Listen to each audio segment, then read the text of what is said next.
Good morning, good evening to wherever you are in the world. My name is Josephine Ørgaard Rasmussen, and I'm the project manager at the Institute for Security and Development Policy at their Korea Center. Today, we're going to look into the underrepresentation of women in South Korean politics and hopefully have an impactful discussion on how to empower women to pursue careers in politics moving forward. Today with us, we have two excellent speakers that I will come to in a few minutes, but first, I would like to say a few words. South Korea has undergone an immense transformation over the past decades. They have gone from being an authoritarian rule in the 1960s and late 1980s to now modern democracy. However, when it comes to women's position in South Korean society have evolved at a lot slower pace. This is arguably due to political and economic barriers facilitated by the country's conservative social standards. This has furthermore allowed for gender disparity to remain. Today, when we look at the numbers, as of June 2024, around only 19.2% of seats in South Korea's parliament, also referred to as the National Assembly, are held by women, which is below the average of other OECD nations, other Asian countries, as well as the global average.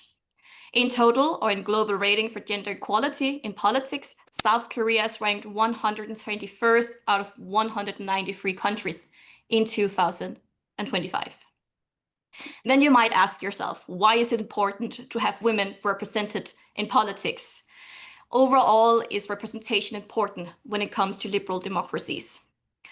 When it comes to female representation, however, it is important as it's important to ensure that citizens, no matter age, gender, or religion orientation, and so forth, that their interests and values are reflected in the politics and decisions made by their parliaments.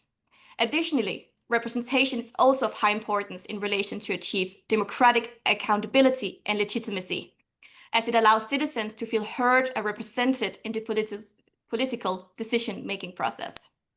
And at last but not least, when individuals feel represented, they are more likely to trust political institutions, and it furthermore inspires them to increase the participation in the democratic process. Therefore, a higher level of inclusion of women in South Korean politics are important to allow women's direct participation in public decision-making, ensuring both the better use of the nation's talent pool, as well as potential increased focus on women's and gender issues that men might overlook or be unaware of. Therefore, in commemoration of the International Day for Women, Peace and Disarmament, which is tomorrow, ICP's Korea Center and the Korea Young Leaders Forum are pleased to welcome our two speakers, Dr. Hannah June Kim and Ms. Yina Lee.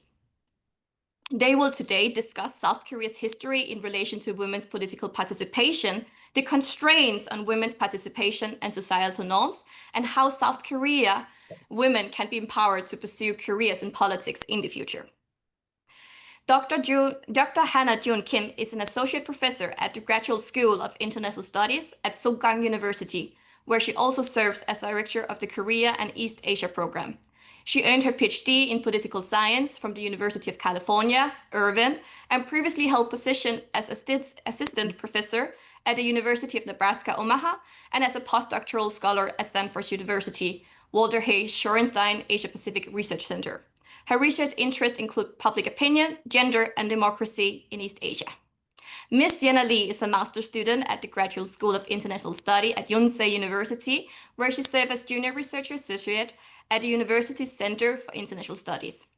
In addition to academic work, she is the International Division Manager at the Korea Young Leaders Forum, contributing to the organization's global outreach and dialogue initiatives. This webinar will go as follows: that the two speakers that I've just told you about will doing a 10-minute presentation and followed by a discussion. And afterwards, we'll have a 10-minute Q&A round from our participants, or like First, let's go to you, Dr. Hannah June Kim, and your 10-minute presentation, please. Perfect. Thank you so much. Let me start by sharing my screen. I have a very short PowerPoint that I would also like to share with you. So first, thank you so much for inviting me. I'm very excited to be a part of this important and timely discussion hosted by the Institute for Security and Development Policy and the Korean Young Leaders Forum. And I would also like to thank Josephine for inviting me. even though I'm presenting virtually, I do hope to visit ISDP in person in the future. So today my presentation will focus on the topic of the underrepresentation of women in South Korean politics, as the title suggests. So in order to discuss this, it's important to also understand how South Korea has developed the past few decades in terms of its economy, but also politically as well. And through the rapid growth, economic growth during the Park Chung-hee era and the democratization movements during the 1980s, we saw a lot of developments, but at the same time, there were also many setbacks. And one clear example of this has been in relation to gender equal progress, especially because progress has continued at a much slower pace for women relative to men. And even today, women continue to be underrepresented in various ways. And this can be seen politically, economically, and culturally as well. And I know that we are focusing a bit more on the political side, but I'm also going to briefly mention the political and cultural sides as well. So politically, there continues to be low representation of women in politics. This can be particularly seen through the women in the National Assembly, as Josephine mentioned earlier. As you can see on the graph on the bottom left, in the 15th Assembly, only 3% of the National Assembly were women. In the 16th Assembly, 5.3% were women. And then the gender quota system was introduced around the 17th, during the time of the 17th National Assembly. So we saw a slight jump, reaching to 12.7%, and then incremental growth with 13.7% in the 18th Assembly, 17.1% in the 19th Assembly, and then the latest with 20.3% in the 20th National Assembly. So we're still seeing that there is incremental growth, but still women make up less than a quarter of the National Assembly. And this suggests that South Korea lags behind many countries in terms of gender parity in the political realm, especially in comparison to other OECD nations, as well as the global average. And it also lags behind specific countries like Rwanda, Sweden, and the United States. So in the global rating, South Korea also ranks 121st out of 193 countries. And as the description of this talk mentions, descriptive representation matters, right? A higher percentage of women in government is critical for South Korea to continue to try to remain a true representative democracy. But in addition to descriptive representation, we're also seeing that there is some discrepancy in terms of political rhetoric. We're seeing that there is changing political rhetoric in the gender landscape. For example, former President Moon Jae-in campaigned as a feminist president, but the declining employment opportunities that came up and the soaring housing prices made young people, and particularly young men, turn against his feminist rhetoric. After that, former President Yoon Suk-yeol and Lee Jae-myung both tried to attract young male voters by discussing more opportunities for them. And former President Yoon even vowed to get rid of the Ministry of Gender Equality, which didn't happen, but he did promise that during his campaign. And Lee Jae-myung also tried to attract young male voters initially, and then switched gears and then tried to attract more young female voters by talking more about gender equality.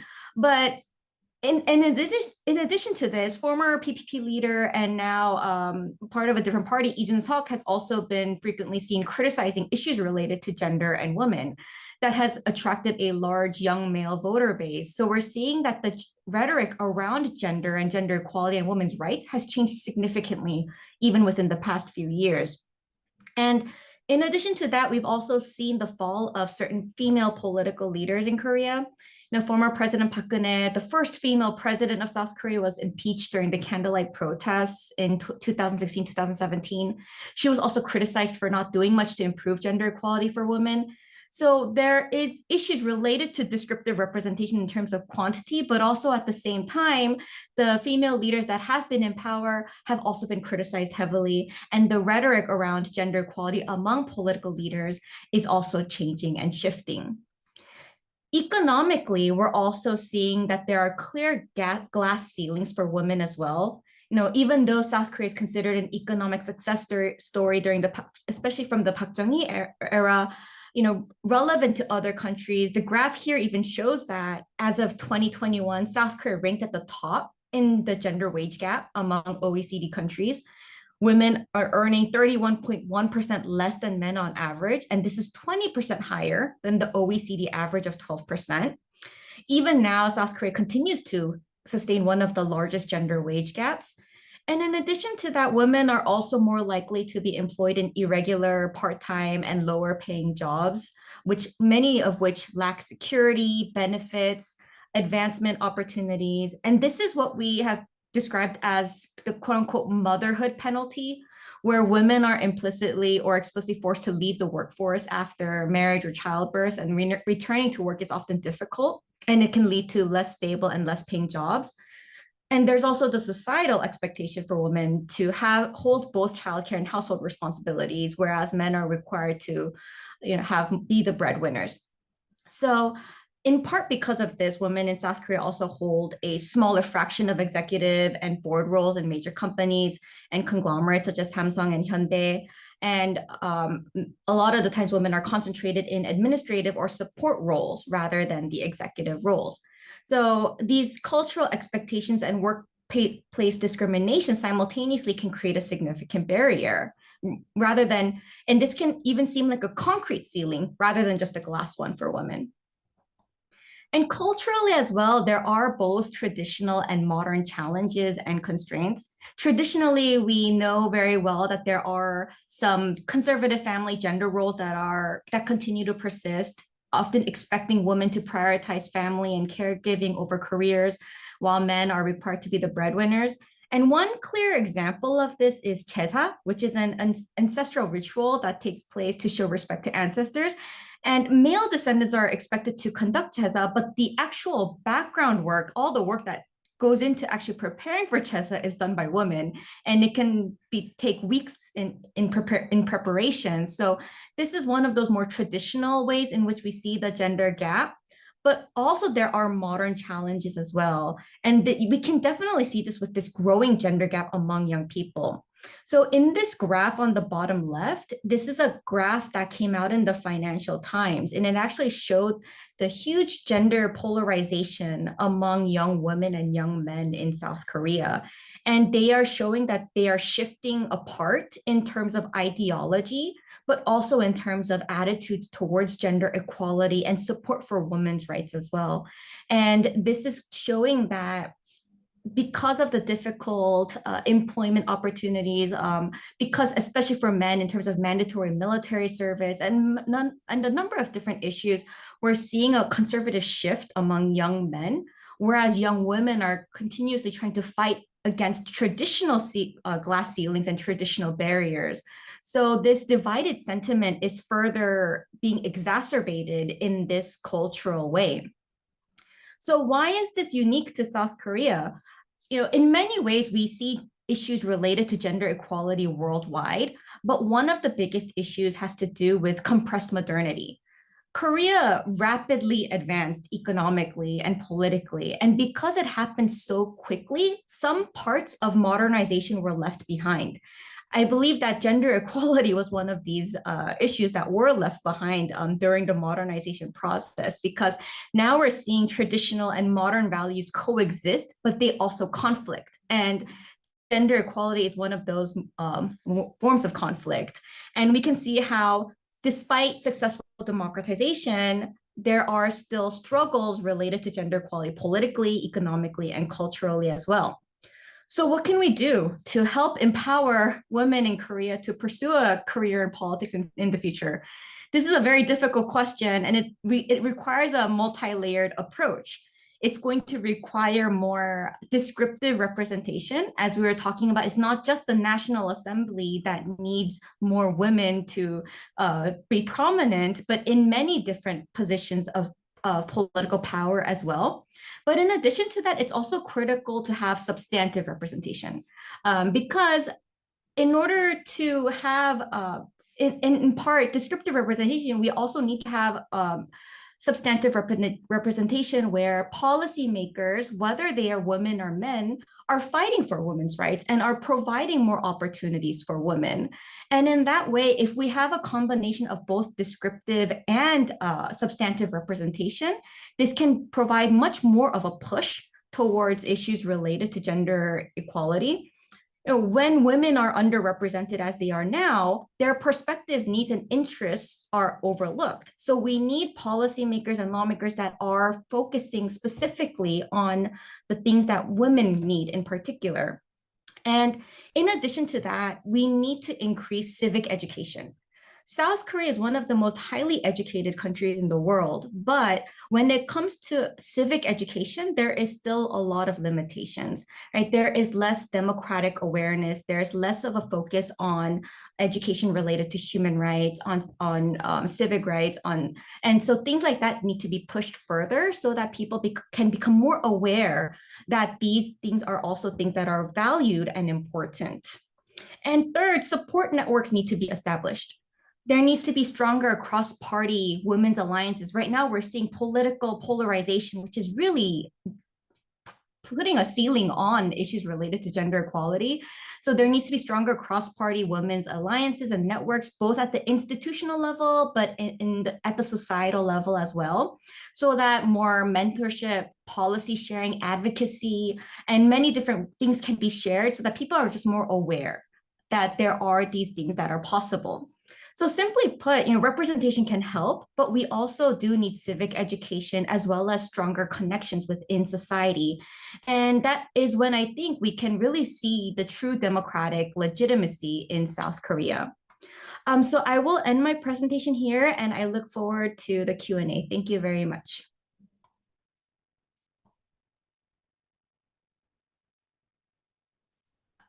Sorry, I think you're muted. Sorry, I just said thank you for your presentation, Hannah. Let's go to your presentation, Yenna. All right. Thank you very much for this opportunity to share my humblest opinion on women in South Korea politics. Before I start, I want to say that today I'll be sharing my thoughts not as an expert on women's history nor women's politics, but just as a female citizen and a voter living in this society. So I will start off with giving a brief overview of the history on this topic. So the Korean Peninsula and South Korea have gone through a turbulent modern history over the past century. And during the Joseon Dynasty, women's status was structurally low and institutionally restricted. And then during the period when we were under Japanese rule, women's education were severely limited. Although there were some private missionary schools like Ihwa Hakdang, which now has become the Ihwa Women's University. They did offer limited forms of higher education for women, but these programs, they were essentially education centered on gender roles and designed to cultivate women as wise mothers and also good wives. So in Confucian values that persisted throughout this period, women continued to remain on the periphery of society. And after liberation, South Korea transitioned into a democratic republic system, and women's status gradually began to improve. And as Professor Kim also have mentioned, we also achieved remarkable economic growth, and women's sphere of activity expanded, particularly through industrialization and democratization. But then, also, as Professor has mentioned, the changes in social perceptions and mindsets were relatively slow. And I think this has become the cause of various gender conflicts we are experiencing today. And over the past decade, conflicts between men and women have escalated into patterns of hatred, jealousy, competition, and exclusion, spreading to a level that threatens the integration of society as a whole beyond like simple differences. So there's a whole list I can go on, like such as issues about controversy over abolishing women's universities, about corporate female executive quotas, and so on. All of this shows the facets of this gender-related conflict. And for current facts, actually, I won't repeat those information that was already detailed in Josephine's session and also Professor Kim's presentation. So I will just proceed directly to examine the implications of this underrepresentation, which is going to be pretty similar to Professor Kim's, but please bear with me, I'll be quick. So the underrepresentation of women in political spheres obviously has significant implications for both society and the economy. So the economic cost is substantial. So the IMF managing director emphasized that Korea still has the largest gender gap among developed countries, with working women being 18% fewer than men and also earning 31% less than the male counterparts. And according to her assessment, if Korea reduces the gender gap in working hours to the average level of other countries, the per capita income would increase by 18%. And I think this shows what Korea is currently forfeiting due to the gender inequality. And this demonstrates that addressing gender inequality is not just a social justice issue, but also an economic imperative. And beyond economics, women's full participation in politics, security, and also defense policy making represents a strategic necessity.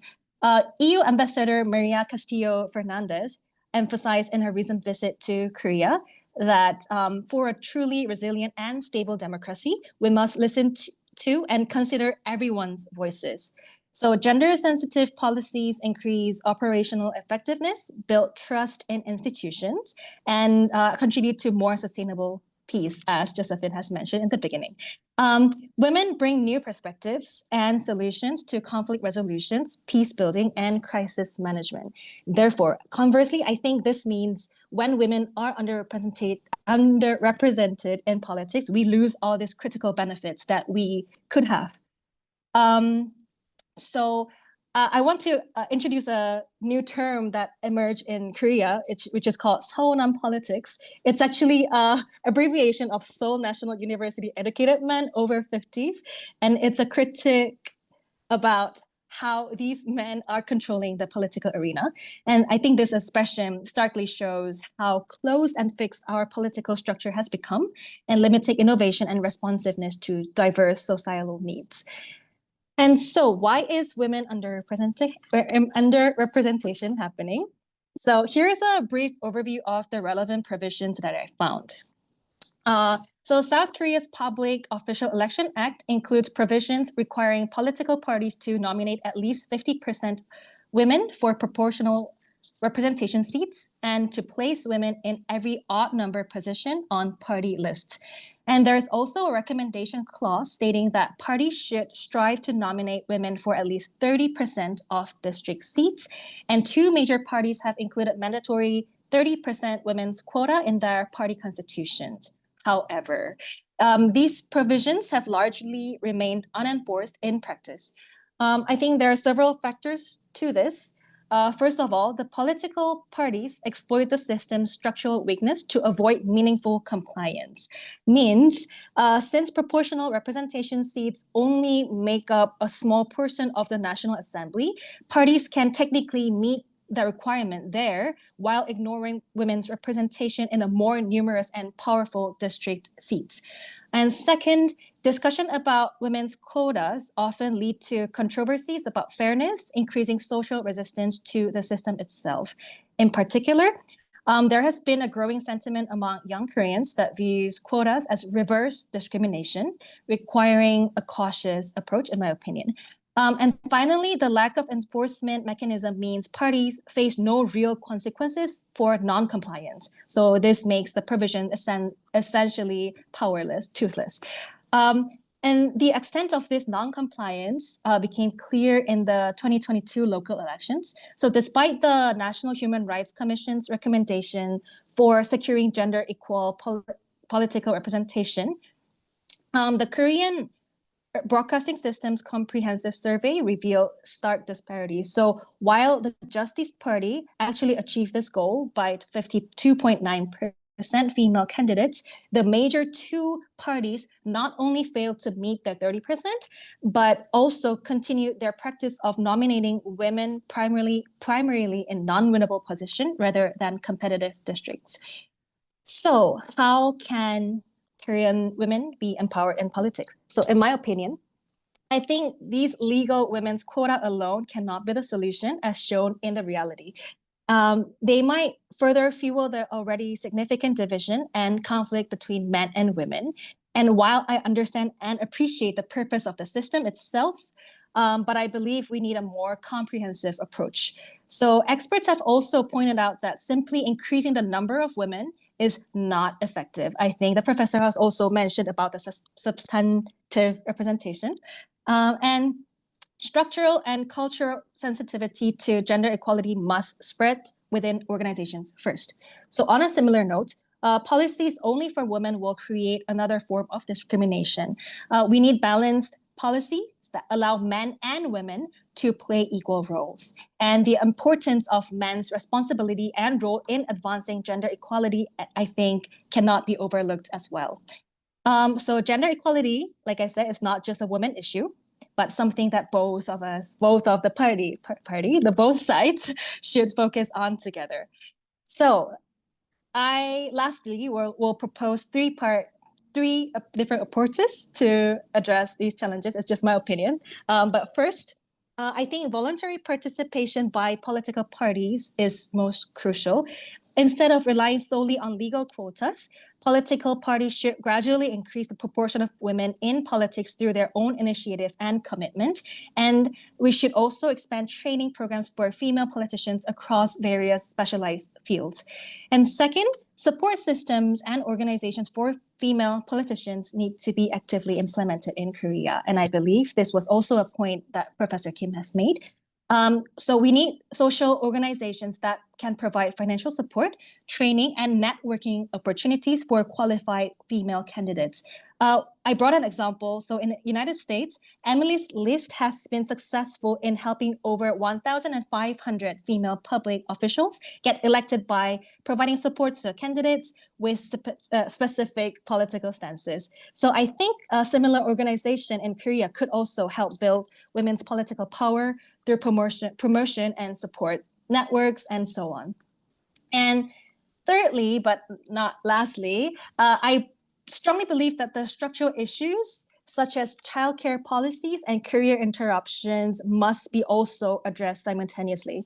So the political sphere should create an environment where women can also continuously participate by expanding public childcare infrastructure, flexible work arrangements, and career re-entry support. So another quotation from IMF Managing Director, she emphasized this point and also actually suggested to offer stronger incentives for men to also take parental leave. So before I conclude, I would actually like to share something that inspired me recently. So just a few days ago, I actually attended this leadership conference where Miss Terry Park, a legendary Korean professional golfer, was one of the speakers. And that was where I found the IMF managing director came to Korea a few years back and also highlighted her story during her visit to Korea. So the managing director pointed to Terry Park's famous impossible shot at the 1998 US Women's Open. I don't know if anyone who's watched it, maybe where some of you are too young to remember, but this was where she removed her shoes, entered the water, and made a successful shot that seemed impossible. And this moment not only inspired countless young Korean women and men too, but helped create what the managing director called an extraordinary tradition, which today 33 of the world's top 100 female golfers are Korean. So she attributed this success to the combined efforts of talented individuals and the support provided by both government and business. So I believe a similar collaborative approach can transform women's participation in politics too. And to add on one more point, she also said, when men and women become each other's allies, both nations and businesses achieve the best results. So to conclude, I believe changes obviously will not happen overnight, and rather our society must move forward steadily. And I believe that the future we should aim for is not a confrontational structure between men and women, but a society where both genders coexist and achieve maximum prosperity. And I think that the agents who lead these changes are the young generation living today. So previous generation could not fully enjoy educational opportunities because they had to focus on survival and livelihood, which has led to various societal problems we face today. But now I think it's the time for us to fill that void and lay the foundation for the next generation. And women's politics, I think, is at the core of that change. And I believe that realizing this is the mission of our generation, the 20 and 30-year-old young generations. Thank you very much for listening. Thank you so much, Lena, for your inspiring words. I think all of the audience and also Dr. Hannah is agreeing. We're all happy to have this conversation. And like you said, this is going to be a steady approach, but we have to start somewhere. And I think having this discussion is a step forward. Let's go to have a discussion. So I think for me, it will be good to start with the historical factors or part of South Korea. So it's very important to note that South Korea is a quite young democracy, many saying it as being from 1988. And you can say that women gained quite late voting rights in South Korea. I think it was in 1948. How do you perceive this potentially influencing their political participation in the country? So if you'd start, Hannah, and then you can take the words afterwards, Jenna. Yeah, thank you so much for that question. And I think voting rights for women being delayed is an issue that we've seen in a lot of democracies, and Korea is no exception to that. So in many ways, and I think Ms. Yana Lee also mentioned this as well. But a lot of the older male generations are not very aware of the needs and the things that women need, in particular young women, and that's why when we have politicians, young older male politicians in power, it's very difficult for them to perceive the actual needs, necessities, demands that young women have. And so voting is kind of one of those same situations, right? Where if women don't have voting power, then they can't make decisions on their own for things that women need. And when there is this discrepancy between what older men or what men believe that women need versus what women actually need, then we're going to run into a lot of these problems. And now we're experiencing the repercussions of these decisions that were made decades ago. And so during the 1980s and the democratization period in 1987, we really saw the growth of equality and the growth of civil rights. And for a short second there were some rights that were supporting women as well, but it was not specifically for women. It was just for the younger generations. The problem right now is that we're seeing young women and young men be targeting each other, which is something that a lot of political leaders have done as well. So in many ways, the voting system that was delayed for women and the lack of opportunities for women to vote early on is what led to the issues that we're seeing today. Yeah, I strongly agree with Professor. I just have one point to add on to that. I think the fact that we are a young democratic country means that we had less time for women to build up political networks. So we had less time to establish strong political representation compared to nations with longer democratic traditions. I think that's the point I want to add. Thank you so much. In continuation of that, like you pointed out, Hannah, you had a former president who was a woman, Park Geun-hye.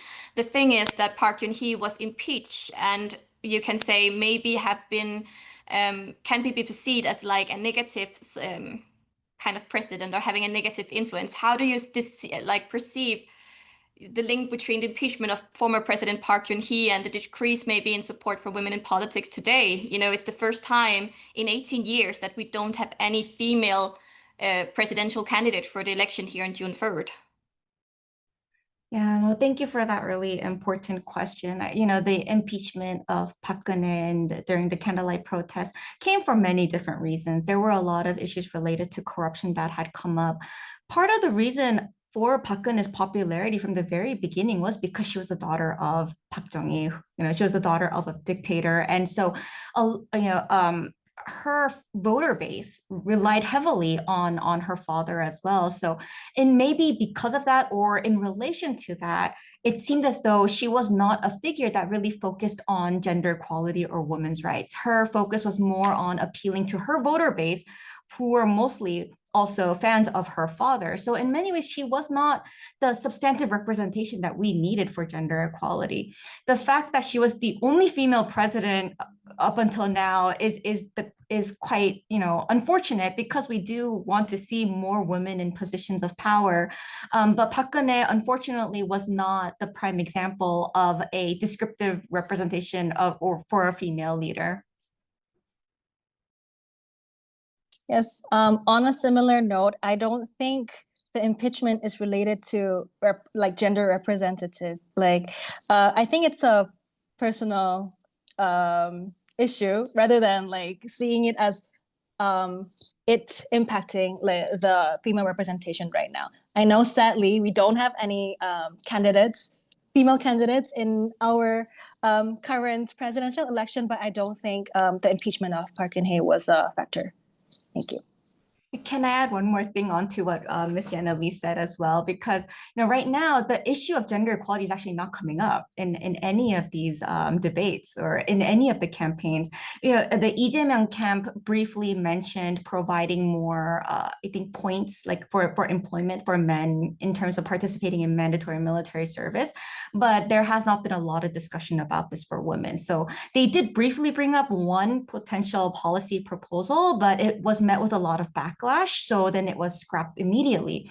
But aside from that, even though young women played a big part in the impeachment of President Yoon, with a lot of them participating in the protests, right now the issue of gender equality is actually not coming up, which is quite unfortunate.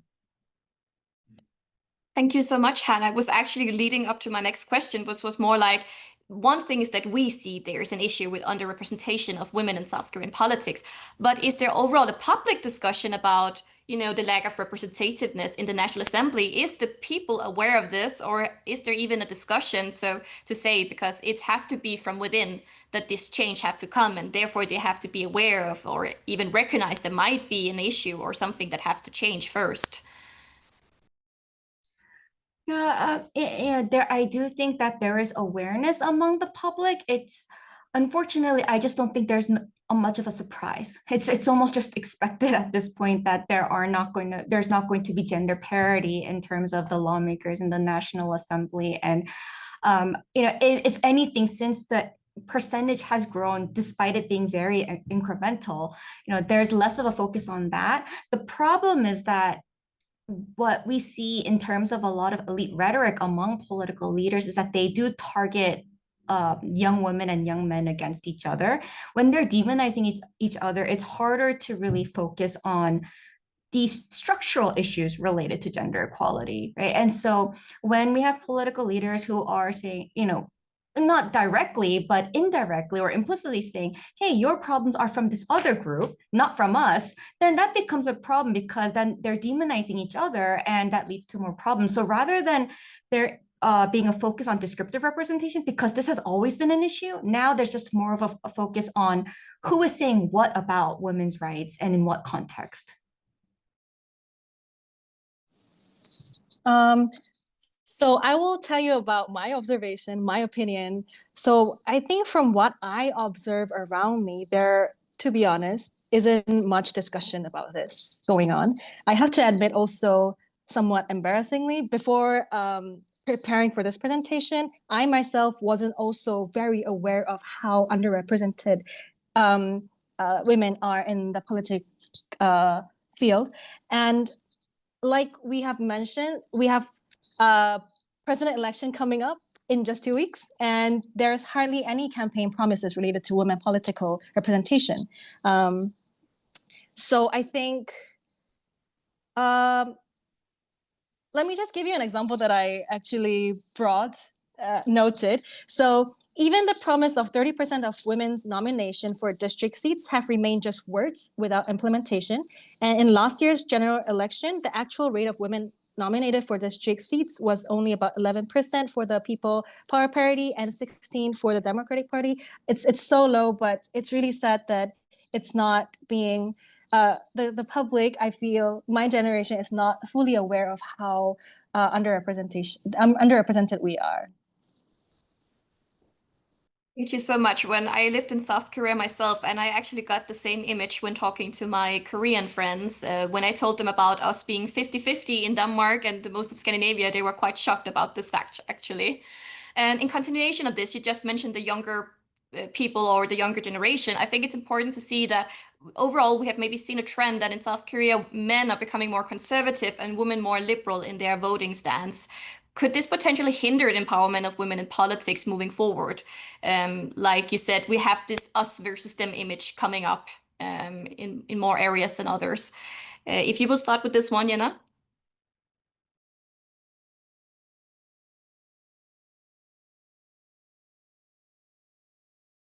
Now, I will need a little more time to think about that question, if you may, Professor. Thank Of you. course. You can just go, Hannah. Thank you. I can go first.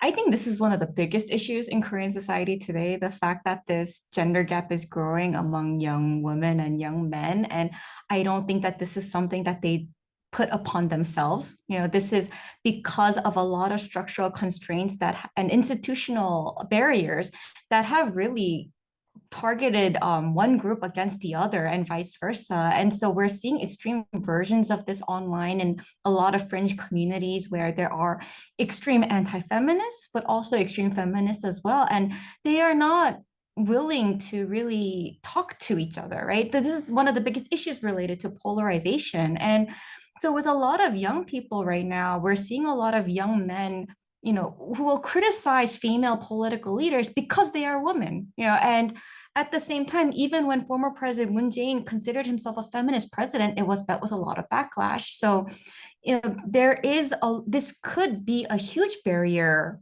towards even more towards gender equality and democratic consolidation in the future, because I feel like this is going to actually lead to more democratic regressions, more democratic decline, because we rely on the young generation to push forward democracy and gender equality, but now we're seeing half of that population, and not necessarily half, but some parts of that population not even just not supporting it, but actually trying to push it aside. So this is becoming a bigger issue.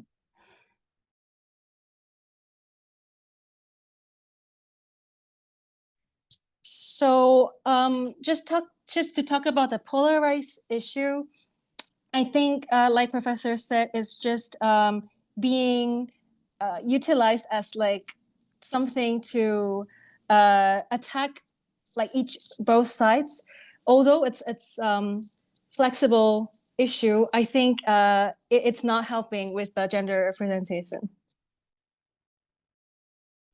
Thank you so much. Just in the short continuation before we have our Q&A, maybe, with the upcoming election, I know that both Lee Jae-myung, Kim Moon-soo, and Lee Jun-suk have been out talking about the gender ministry, which is a very discussed ministry, right? Because in Korea, it's actually the ministry for women and children, or like family, right? So how do you feel that this is affecting the gender debate in South Korea right now with the presidential election coming up? Like, especially Lee Jun-suk has been very much, we need to take away the gender ministry, we don't need it. I think Lee Jae-myung has been more positive about the gender ministry, but like Hannah has pointed out as well several times, it's maybe the discourse that needs to be changed. How do you think maybe the presidential election might influence this discourse? So there are many different issues that are coming up with this recent election. We're seeing polarization in many ways. And so Lee Jun-suk, as you mentioned, has maintained this rhetoric and has criticized the Ministry of Gender Equality for years now. When he was the former leader of the PPP, he was criticizing it. And so it's been years, and as a result of that, Lee Jun-suk continues to remain relatively polarized among the young voters in their 20s. I do believe that there is very divided support for him. A lot of young men do support him, a lot of young women do not support him, but even among young men, there's a huge split, a very extreme split among those who do support him versus those who don't. And part of it is because of this rhetoric that he maintains. In many ways, Lee Jun-suk also does try to show that he is, stepping up and trying to push for the rights of young voters, but he also maintains that gender rhetoric as well. Lee Jae-myung the Lee Jae-myung camp and the Democratic Party has talked about gender equality in terms of providing, additional work employment benefits or employment points when people are applying for jobs if they go to mandatory military service. But there is a politician in his camp, also named Kim Moon-soo, who's not the Kim Moon-soo that's running for president, who has actually tried to propose a policy related to birth rate points, where they were trying to say if women give birth in their 20s, they will give them points to help in terms of employment. So that led to a lot of backlash, right? So when people who are not very familiar with the issues related to women's rights make these kinds of policy proposals, it can lead to a bit of backlash. So we're definitely seeing gender equality, gender discussed, but not in terms of equality. I don't think that this is really necessarily in that context. Yeah. Just to add on, I think this issue about the gender ministry, I think it's again used to go on like each side. It's like promoting, we're for female, we're more for male, our stands, I think that's like used to like more express like which stands they're in. I'm not too sure if it's affecting the women's representation, but I think this is truly an issue because it's again polarizing the whole politics. Thank you so much. I think we should start with our Q&A because then we have the few last minutes to look into what to do for the future. So let's end with that conclusion after a few minutes of Q&A. So one of the questions here are from Sunyeon Park. In Korea, there's a talk that the real gender pay gap comes from the military service. If women were to serve in the military equally to men, do you think these wages differences for women would be sustainably reduced? If you will start, Hannah, maybe? Yeah, so the mandatory military service in Korea is one of the biggest issues that I think is, maintaining the ceiling towards gender equality. This is a really important issue for young men who are sacrificing a couple of years of their lives in their 20s, when they could be going to school or preparing for the workforce or starting their first job. So in many ways, the mandatory military service issue is a really important one. In terms of whether or not this would reduce the wage difference, I think it would actually increase it. Lee Jun-suk, one of his policy proposals for years now has been to also make mandatory military service for women as well, but not particularly in terms of soldiers, but in different positions such as police officers and whatnot. So in that sense, they were trying to kind of make it relatively equal. But the problem is that women have already traditional barriers, including, having children and essentially not being able to go back to work after having children. So because of that, the wage gap would increase even more if women on top of that have to also participate in mandatory military service. And as of right now, it's very difficult for women to even participate in the military, even if they want to, because the facilities are just not made so that women can also be there. There aren't female bathrooms, there aren't, female dormitories. And so in many ways, there would have to be a lot of reforms that are made first in order for them to actually even consider participating. So yeah, the wage difference, I think, would actually increase over time.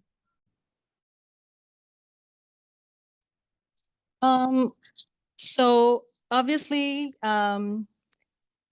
men being, military issue is a huge debate, and also about if the points will actually lead to the actual pay gap. But like Professor Kim said, I think it's beyond that. I think the traditional expectations that women should take care of household and also the kids, I believe that's a bigger barrier for women to participate. Yeah, that's my opinion. Thank you so much. Like we talked about, or I mentioned in the introduction, it's very important with female representation when it comes to female courses. And many people in our Q&A are asking about the declining birth rate. And I think we need to take this into consideration that with maybe more representation of female politicians, maybe other solutions or focus would be on the declining birth rate, because so far South Korea has focused on trying to solve the solution by paying people to have more children. But as I understanding, this have not had an effective result. So maybe, female participation could have another point of view of how to approach this kind of issue. What are your 2 cents about, women being more empowered in politics and participating in the debate to hopefully increase the declining birth rate in South Korea? So this is Korea's biggest problem right now, the declining birth rates issue, and it is very heavily connected to the gender equality issue as well. There are millions of dollars that are being spent on how improving the birth rate issue in Korea, but as you mentioned, there are some policies that are being suggested, but they're not being very effective.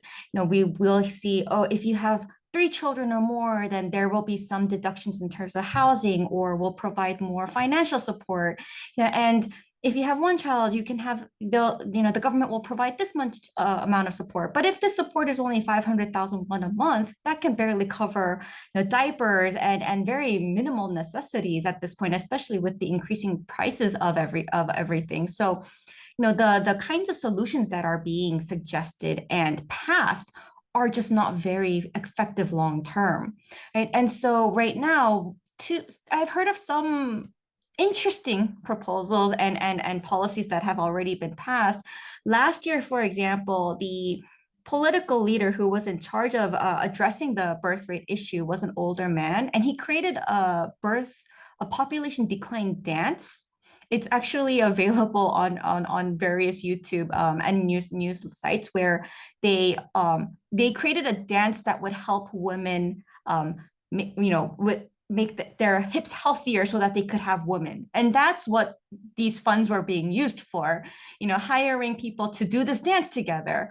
Or, as I mentioned earlier, this birth rate point, where if you have a child in your 20s, then we'll give you more points so that it'll help your employment. But a child is not a short-term responsibility. It's a very long-term one, and there are a lot of financial aspects that they need to consider as well. So this birth rate issue is something beyond that. I think right now in Korea, the issue is housing and providing good employment opportunities.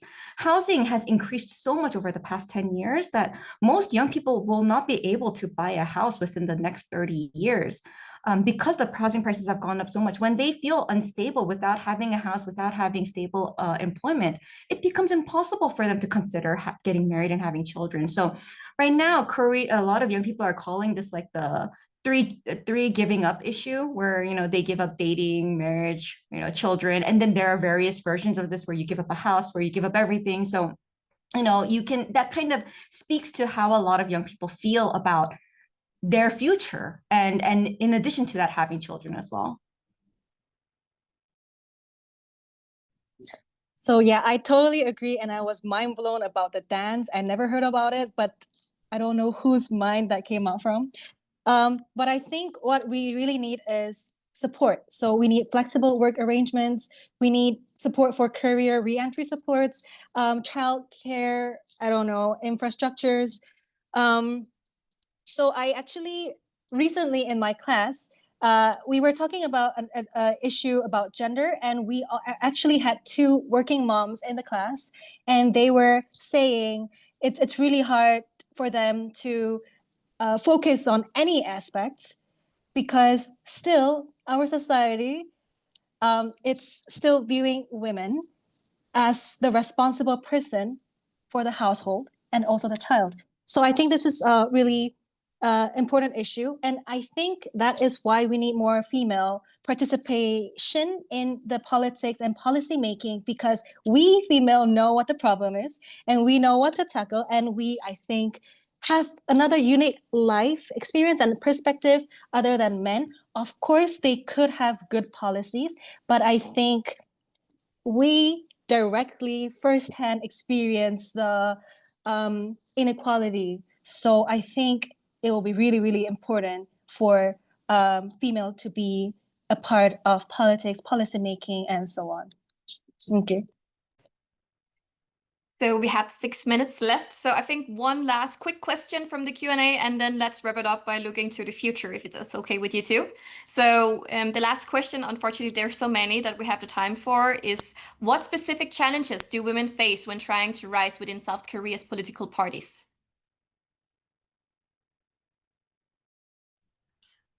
Yeah, this is there are so many different things to consider when we're thinking about this, especially because when, especially in politics, and we can say this about businesses as well, and in many other places, when it is a very male-dominated area, it is very hard for women to get their voices heard, and especially because there are already norms that exist, and because of those norms, a lot of women are not only struggling as the only female political leader within that group, but also trying to bring up issues that would be more focused on women, because the rest of the members will not fully understand or fully comprehend why these issues are so important.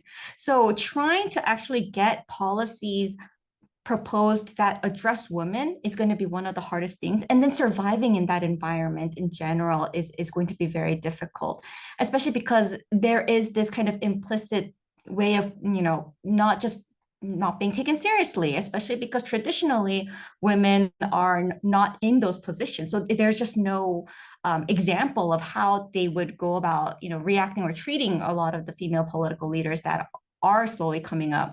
But I do think in part related to that, this is a bigger issue that we're seeing in society as well, in any different fields. So even if women, participate more and more in the military, for example, we would see something similar. I agree with Professor Kim, and I think the system is very opaque with very little percentage of women inside the political parties, and also there's lack of system to support female participants. And as I already said, I think the legal quota itself is only going to worsen this issue, because people will reversely say, oh, you got this because of the quota. So I think the system is the most important part to focus on. I want to add on to one thing Ms. Yana said as well, because yeah, I do think that the gender quota system, I understand why it's necessary, but I also understand the backlash behind it there, because the female leaders who are in positions of power it's not because they deserve it, it's because of this gender quota system, right? But also at the same time, these gender quotas are not implemented effectively. If they actually fulfill the actual percentage that they are supposed to fulfill, then that would be a different story. But there are ways to bypass the system, and as a result of that, they are not that effective either.